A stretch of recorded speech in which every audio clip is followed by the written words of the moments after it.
नमस्कार दोस्तों, मेरा नाम अमूल्य रत्न तिवारी है और आज एक बार फिर मैं आप सबके सामने अपने इस चैनल के माध्यम से प्रस्तुत हूँ।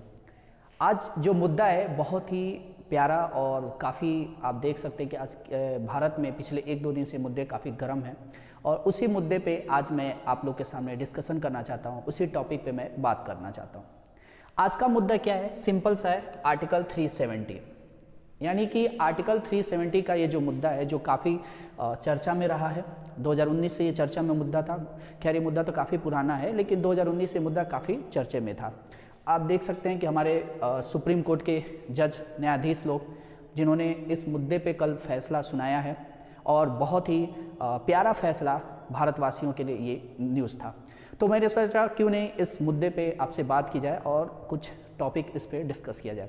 चलिए अपने चैप्टर को, अपने इस पॉइंट्स को स्टार्ट करते हैं। इस कहानी को समझने के लिए थोड़ा सा हमको बैक में जाने की ज़रूरत है, यानी कि जम्मू कश्मीर और इंडिया को समझने की ज़रूरत है। जैसे कि आप सबको पता है कि हमारा देश जो है 15 अगस्त 1947 को, ठीक है, 15 अगस्त 1947 को क्या होता है? इंडिपेंडेंट होता है, आज़ाद होता है। लेकिन उस समय जो दो बड़ी पार्टियां थी, एक पार्टी थी जिसका नाम था कांग्रेस, ठीक है, एक पार्टी का नाम था कांग्रेस और एक पार्टी थी मुस्लिम लीग, ठीक है। ये दो पार्टियां बहुत बड़ी पार्टियां थी, कांग्रेस और मुस्लिम लीग। मुस्लिम लीग के बारे में आप जानते हैं कि मोहम्मद अली जिन्ना, जो पाकिस्तान के फाउंडर भी कहे जाते हैं, जो पाकिस्तान के आप फादर भी कह सकते हैं, जिस तरह हमारे भारत के राष्ट्रपिता महात्मा गांधी हैं, तो पाकिस्तान के राष्ट्रपिता जो हैं मोहम्मद अली जिन्ना, वो इस पार्टी को लीड कर रहे थे। और कांग्रेस में आप जानते हैं भारत से बहुत अच्छे अच्छे नेता लीड कर रहे थे, जिसमें जवाहरलाल नेहरू जी का नाम प्रमुख तौर पर देखा जाता है। तो मोहम्मद अली जिन्ना का डिमांड था कि उनको एक अलग देश दी जाए धर्म के नाम पे, यानी मुस्लिम कंट्री, और एक नया देश बना जिसका नाम था पाकिस्तान। अभी क्या होता है कि उस समय भारत में लगभग 552 प्रिंसली स्टेट थे। कितने प्रिंसली स्टेट थे? 552।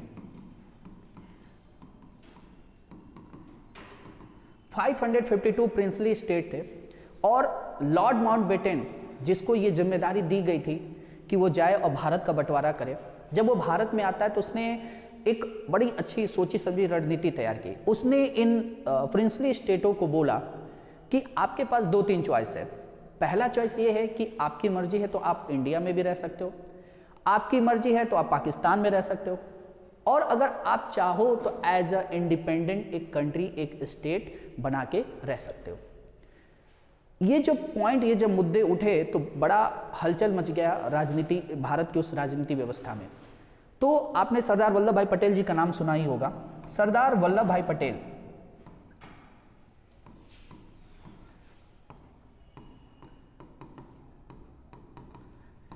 सरदार वल्लभ भाई पटेल जी, जिसको हम आयरन मैन ऑफ इंडिया के नाम से भी जानते हैं, इन्होंने इस एकीकरण में बड़ा ही अहम रोल प्ले किया, जिसमें वीपी मेनन साहब तो थे ही और सरदार वल्लभ भाई पटेल, वीपी मेनन साहब इनका सहयोगी थे।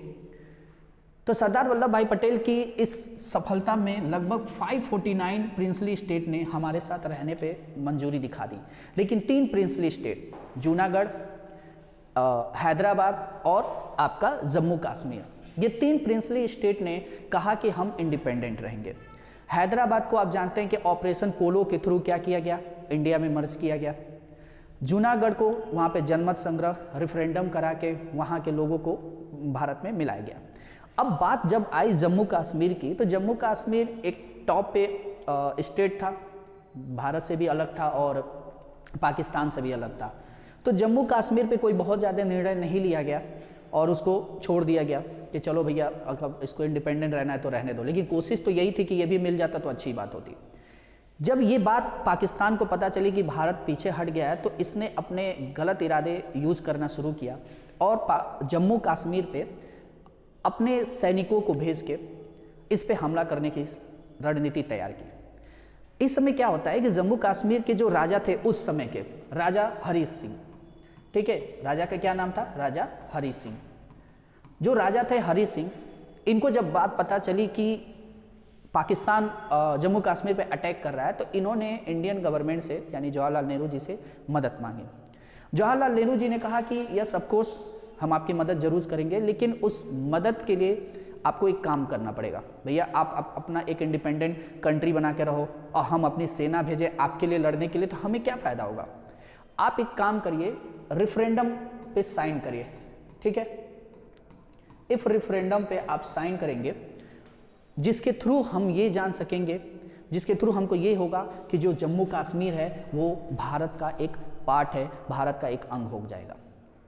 तो आप देखेंगे कि हरि सिंह इस बात पे सहमत हुए और उन्होंने साइन कर दिया, विलय पत्र पे साइन किया, ट्रीटी पे साइन किया, और ट्रीटी पे साइन करते ही आप देखेंगे कि जम्मू कश्मीर जो है भारत का अंग हो जाता है। यानी कि 27 अक्टूबर, आप देखेंगे 27 अक्टूबर 1947 में ये हमारे भारत का अंग हो जाता है।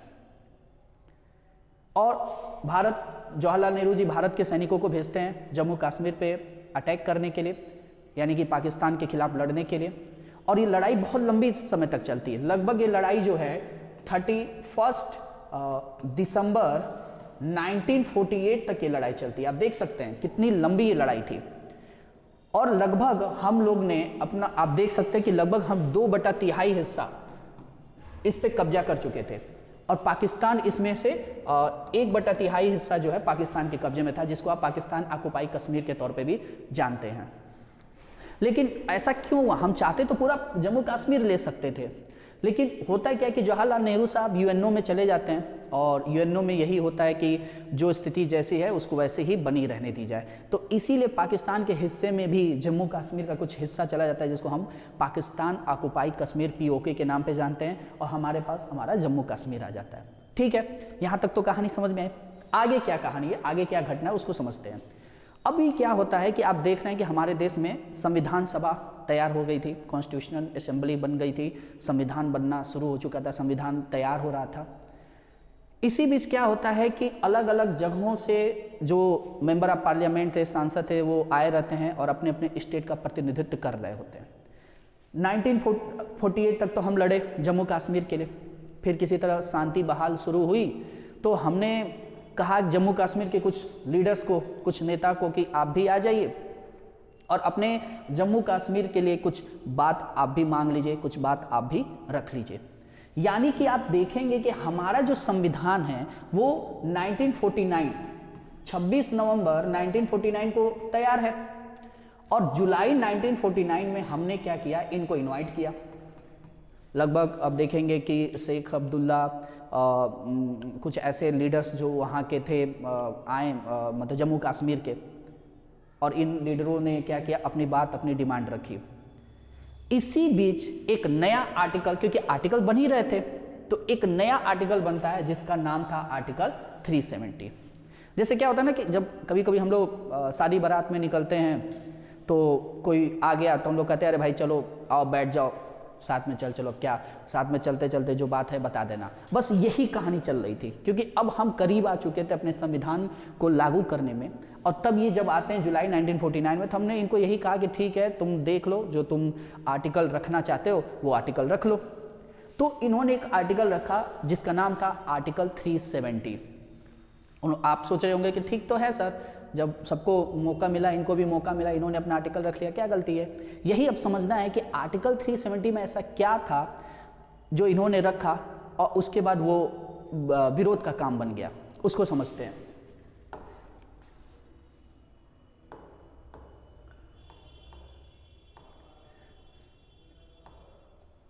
चलिए इसको समझते हैं। यहाँ पे आप देख रहे होंगे अंडरस्टैंडिंग आर्टिकल 370, इसका मतलब क्या है, इसको समझने की कोशिश करते हैं। अभी क्या होता है कि जब ये 370 आर्टिकल रख रहे थे तो इन्होंने क्या क्या पॉइंट रखा। सबसे पहले guarantee special status to Jammu Kashmir, यानी कि जितने राज्य थे, यानी कि देखिए समझिएगा बात को, उस समय क्या हुआ था कि जो प्रिंसली स्टेट थे, जो राज्य थे, अभी भारत जो है सिर्फ 4 राज्यों में ABCD करके ऐसे डिवाइड था। ये जब आप देखेंगे उत्तर प्रदेश, बिहार, आंध्र प्रदेश, केरला, इस तरीके के कोई राज्य नहीं थे। जो केंद्र की सरकार थी उनके पास सिर्फ 3 पावर दिया गया था। क्या 3 पावर थे? विदेशी पावर था कि भाई विदेशी रणनीति आप देखिएगा, रक्षा का देखिएगा, संचार का देखिएगा, तो ये 2-3 शक्तियां ही उनको दी गई थी, बाकी इंटरनली स्टेट को दी गई थी। तो इसीलिए इन्होंने अपना भी क्या पॉइंट रखा कि हमको जो है जम्मू कश्मीर को एक स्पेशल स्टेटस, अलग राज्य का दर्जा दिया जाए।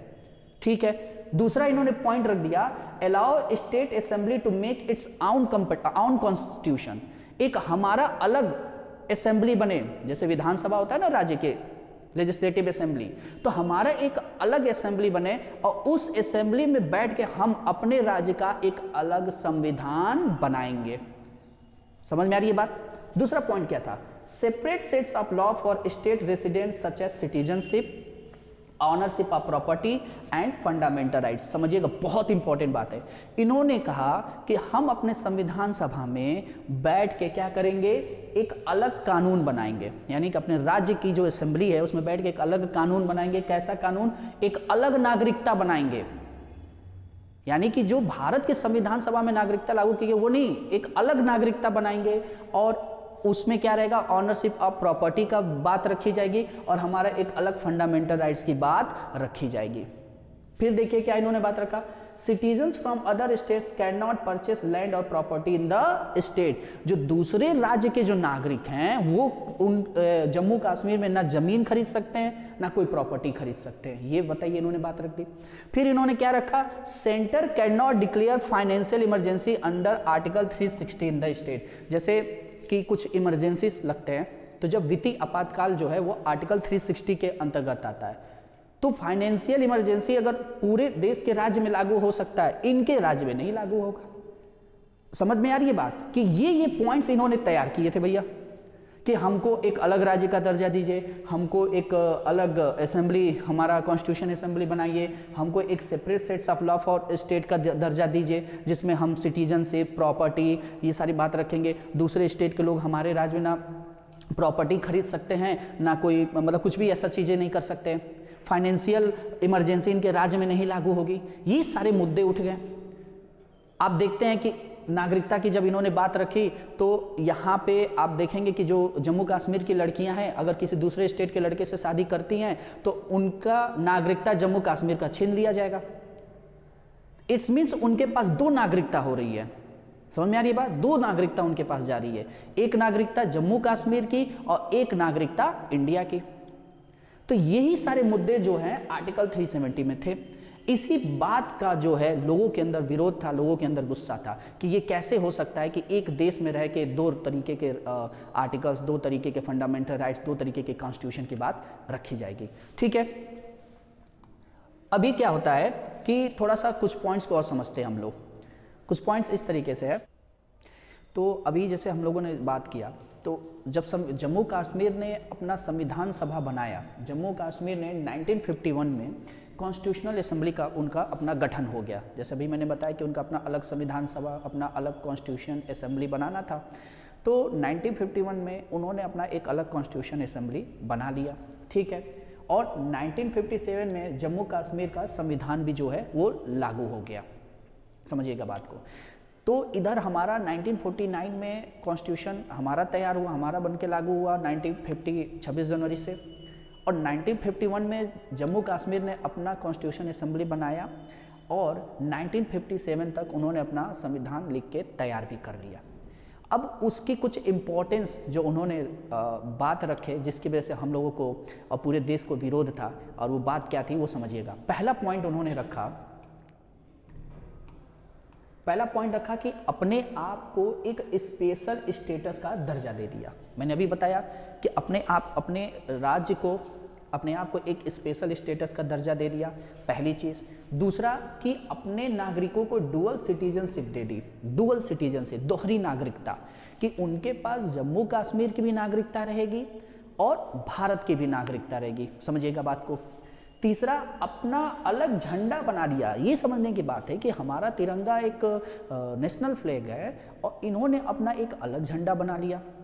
तो यही सारी चीज़ें थी। फिर क्या कह रहा है, जो माइनॉरिटीज़, जो जम्मू कश्मीर में आपको पता होगा कि जो मुस्लिम कम्युनिटी है वो वहाँ पे मेजॉरिटी में, माइनॉरिटीज़ में वहाँ पे हिंदू और जो सिख थे, तो इनको रिजर्वेशन देने से मना कर दिया। जबकि आप फंडामेंटल राइट्स में पढ़े हो कि माइनॉरिटीज़ को रिजर्वेशन मिलना चाहिए, तो इन्होंने इनको रिजर्वेशन देने से मना कर दिया। ठीक है, फिर राइट टू जो इंफॉर्मेशन एक्ट है ये भी नहीं अपने संविधान में रखा, यानी कि सूचना का जो राइट है वो भी इन्होंने अपने संविधान में नहीं रखा। फिर जो विधानसभा होता है, लेजिस्लेटिव असेंबली, जो 5 साल का होता है, इनकी जो विधानसभा थी वो कितने साल की थी? 6 ईयर, 6 साल की थी। यानी कि कुछ आप देख सकते हैं कि ये सब पॉइंट्स इन्होंने अपने संविधान सभा में रखा, जिसका विरोध हम भारतीयों के लिए था कि ये कैसे हो सकता है कि हमारा ही एक देश का हिस्सा जहाँ पे हम ना प्रॉपर्टी खरीद सकते हैं, वहाँ के लोगों के लिए एक अलग नागरिकता, वहाँ के लोगों के लिए एक अलग तिरंगा, एक अलग झंडा। तो फाइनेंस, और जैसे अभी मैंने बताया 360 फाइनेंशियल वाला उनके राज्य में नहीं लागू होगा। यही सारा विरोध जो है हम भारतीयों के अंदर था। तो जब 2014 में आप देखते हो कि जब 2014 में बीजेपी गवर्नमेंट आती है तो उसने जो अपना रेफरेंडम दिया था, अपने चुनावी जो वादे दिए थे, उसमें दो बातें रखी थी। एक बातें उन्होंने रखा था कि पहले तो मुद्दे तो बहुत थे, दो बातें नहीं सॉरी, मुद्दे तो उनके बहुत थे। तो टॉप के जो दो मुद्दे थे, पहला मुद्दा कि राम मंदिर, तो दूसरा जो मुद्दा था वो था आर्टिकल 370। समझिएगा बात को कि हमको आर्टिकल 370 हम क्या करेंगे, हटाएंगे। इस आर्टिकल 370 को हटाया गया कब, 5 अगस्त 2019 को। लेकिन 5 अगस्त 2019 को इसको हटाने के पहले के जो प्रोग्राम थे, आप जब सुनेंगे तो आपको लगेगा कि एकदम ये फिल्मी कहानी चल रही है। आप देखेंगे कि सरकार की रणनीति क्या थी, समझिएगा। जुलाई 27 की बात है, 2019 जुलाई 27 की बात है कि इस दिन क्या होता है कि सेंट्रल गवर्नमेंट लगभग 10,000 से नए सैनिकों की टुकड़ी जम्मू कश्मीर में भेज देती है, पार्लियामेंट्री फोर्सेस 10,000। फिर आगे क्या करती है कि एडिशनल लगभग 28,000 सैनिकों को ये फिर भेज देती है जम्मू कश्मीर में। मतलब कि जम्मू कश्मीर के लोगों के लिए एक तरह से जो वहाँ के नेता मंत्री रहते हैं एकदम अचंभा में पड़ जाते हैं कि यार अचानक से 10,000 सैनिक अभी आए, फिर 1 अगस्त को यानी कि 27 जुलाई को 10,000 सैनिक गए और 1 अगस्त को 28,000 और सैनिकों की टुकड़ी भेज दी जाती है। यानी कि एकदम टर्मोइल है जम्मू कश्मीर का। तो जो फारूक अब्दुल्ला होते हैं घबराते हुए आते हैं और प्रधानमंत्री मोदी से मिलते हैं कि भाई बात क्या है कि इतनी सैनिकों को क्यों जम्मू कश्मीर में भेजा जा रहा है। उनसे सिंपल सी बात कही जाती है कि पाकिस्तान कोई हमला करने वाला है, उसी की हम तैयारी कर रहे हैं।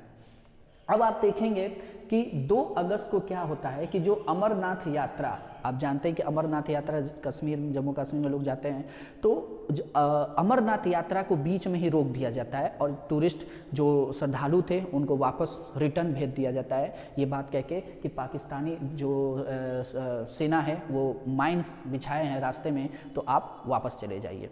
फिर देखिए जो आप देखेंगे जो टूरिस्ट थे, ठीक है, लगभग कई ज़्यादा टूरिस्टों को रात ही रात उनको क्या किया जाता है, जम्मू कश्मीर छोड़ने का ऑर्डर दे दिया जाता है कि आप जम्मू कश्मीर छोड़ के चले जाइए। अब जो स्टेट लीडर्स हैं, जो उस समय के जम्मू कश्मीर के गवर्नर थे सत्यपाल मलिक, जैसे महबूबा मुफ्ती हो गई, बाकी लोग हो गए, उमर अब्दुल्ला हो गए, फारूक अब्दुल्ला, तो ये लोग जाके अब गवर्नर से मिलते हैं कि भाई बात क्या है, इतना टूरिस्टों को भगाया जा रहा है, अमरनाथ यात्रा कैंसिल कर दी गई, इतने सैनिकों को भेजा जा रहा है, आखिर बात क्या है, समझिएगा। फिर 3 अगस्त की बात क्या होती है कि 3 अगस्त को आप देखेंगे कि जो मिसाइल यात्रा थी, 43 दिन की जो मिसाइल यात्रा थी जम्मू कश्मीर की, उसको क्या किया जाता है, जो किश्तवाड़ डिस्ट्रिक्ट में यात्रा हो रही थी, उसको रोक दिया जाता है। और उमर अब्दुल्ला अब क्या करते हैं, जम्मू कश्मीर के गवर्नर से फिर मुलाकात करते हैं। यानी कि उन लोगों को समझ में आ नहीं रहा है। इसी में आप देखेंगे कि लगभग 62,000 टूरिस्ट को क्या कर दिया जाता है, वैली से यानी घाटियों से उनको ट्रांसपोर्ट कर दिया जाता है, बाहर निकाल दिया जाता है। फिर आप ध्यान से देखेंगे तो बात कही जाती है कि जो आर्मी है, जो पाकिस्तान बॉर्डर एक्शन फोर्स है, बैट है, उसने क्या किया है, मिडनाइट को जुलाई 31 को ही क्या किया है, भारतीय सेना पे हमला कर दिया है। ये सारी मतलब सूचना जो है इस टर्मोइल में रखी जा रही थी।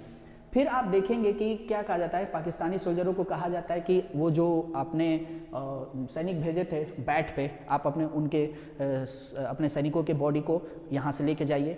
दूसरा चीज़ कि जो इरफान पठान और 10,000 से ज़्यादा जो क्रिकेटर उसमें जम्मू कश्मीर में रह रहे होते हैं, उनको भी कह दिया था कि आप जल्द से जल्द जम्मू कश्मीर छोड़ के चले जाइए। फिर क्या है, उमर अब्दुल्ला, महबूबा मुफ्ती और सज्जाद लोन जैसे जो नेता थे जम्मू कश्मीर के, उनको होम अरेस्ट कर लिया जाता है, यानी उनको नज़रबंद कर लिया जाता है। फिर वहाँ के इंटरनेट, मोबाइल सर्विस, सारी चीज़ें सस्पेंड कर दी जाती है और फाइनली धारा 144 यानी सेक्शन 144 जम्मू कश्मीर में लागू कर दिया जाता है। और अगस्त 5 को सरकार सीधे बिल पेश करती है और कहती है कि हमने आर्टिकल 370 पूरी तरीके से बैन कर दिया, आर्टिकल 370 हम समाप्त करने जा रहे हैं, और उसका एक बिल लेके आती है राज्यसभा में, लोकसभा में, उसको पास करके राष्ट्रपति महोदय कोविंद साहब थे उसमें हमारे देश के राष्ट्रपति, ये इसको साइन कर देते हैं और क्या होता है, आर्टिकल 370 खत्म। लेकिन जैसे कि आप जानते हैं कि पार्लियामेंट फैसला कुछ भी लेके आए, हमारा एक जुडिशरी सिस्टम भी है जिसको आप सुप्रीम कोर्ट के तौर पे भी जानते हो। तो जब जम्मू कश्मीर के नेता को और वहाँ के बड़े बड़े लीडरों को जब ये पता चले कि ओहो ये जो टर्माइल हो रहा था, ये जो सरकार खेल रही थी वो इस चीज़ के लिए थी, तो सब बौखला जाते हैं और सुप्रीम कोर्ट में अपनी याचिका दायर कर देते हैं। तो आप देखेंगे कि इसका विरोध होना शुरू हो जाता है। इस आर्टिकल 370 को जो बैन कर दिया था पार्लियामेंट के द्वारा, विरोध होता है और 5 अगस्त 2019 को जम्मू कश्मीर से ये जुड़ा आर्टिकल 370 को खत्म किए जाने के बाद विवाद शुरू हो जाता है। यानी 5 अगस्त 2019 को ये बैन हुआ और इस पे विवाद शुरू हो जाता है। जब इस पे विवाद शुरू होता है कि तो बहुत से लोग, जैसे कि एक बहुत ही फेमस नाम है IAS रिटायर्ड IAS ऑफिसर थे शाह फैसल, तो शाह फैसल समेत 2 दर्जन लोग क्या करते हैं कि सुप्रीम कोर्ट में इस फैसले के खिलाफ, सरकार के खिलाफ क्या करते हैं, याचिका दायर कर देते हैं, जो उनका हक भी है, कोई भी कर सकता है। फिर क्या है कि आप देखेंगे कि बहुत से पीठ बैठती है, बहुत से बेंचेस बैठते हैं और फाइनली जो प्रेजेंट टाइम में हमारे चीफ जस्टिस हैं DY चंद्रचूड़ साहब और बाकी जो जजेस हैं, 2 अगस्त 2023 से सुनवाई चल रही थी और सितंबर के पहले वीक में इन्होंने क्या किया था, फैसले को सुरक्षित रख लिया था। अब यानी कि 2 अगस्त 2023 से इस मुद्दे पे कंटिन्यू बहस चली और सितंबर के पहले वीक में उन्होंने फैसले को सुरक्षित रख लिया और लगभग 90 दिन बाद यानी कि कल उस फैसले को सुना के सिंपल सी बात हमारे सामने रख दी कि आर्टिकल 370 जो गवर्नमेंट ने इसको हटाया है ये बिल्कुल सही है। और इस तरीके से हम एक तरह से एक जो हमारी ड्रीम थी, एक जो हमारी खुशी थी, उसका भी कोई ठिकाना नहीं है। हम अब क्या है कि जम्मू कश्मीर में जो हम प्रॉपर्टी नहीं खरीद सकते थे, हम प्रॉपर्टी खरीद सकते हैं। जम्मू कश्मीर में हम व्यापार बिजनेस कर सकते हैं। जम्मू कश्मीर के निवासियों के लिए अब कोई ड्यूअल सिटीजनशिप नहीं है, वहाँ एक ही अब सिटीजनशिप रहेगा और वो रहेगा भारतीय यानी इंडियन। अब वहाँ एक ही झंडा होगा, वो होगा अपने देश का प्यारा झंडा तिरंगा। अब वहाँ एक ही राष्ट्रगान होगा, वो होगा आपके देश का राष्ट्रगान जन गण मन अधिनायक जय है। तो ये एक बहुत पुराना, बहुत ही बड़ा मुद्दा था। आप देख सकते हो कि संविधान सभा जब देश आज़ाद हुआ था उस समय का ये मुद्दा था और आज जाके इस मुद्दे पे पूरी तरीके से क्लियरेंस हुआ है। पाकिस्तान के लिए भी एक बहुत बड़ा झटका है, यानी पाकिस्तान की तो पूरी आप कह सकते हो कि बखिया उगेड़ दी है हमारे गवर्नमेंट ने। तो सैल्यूट है इन लोगों के लिए जो इन्होंने इस मुद्दे को उठाया, इस मुद्दे के लिए काम किया और ऐसे ही काम कर। तो एक बार फिर से हम लोग देख लेते हैं, ज़्यादा इस बात पे मेरे ख्याल से आपको समझ में आया होगा आर्टिकल 370 क्या 370 था, क्या चीज़ें थी। ये हमारे वो जजेस हैं जिन्होंने, आप ये DY चंद्रचूड़ साहब हैं, बाकी ये जज हैं जिन्होंने आर्टिकल 370 पे ये फैसला सुनाया है।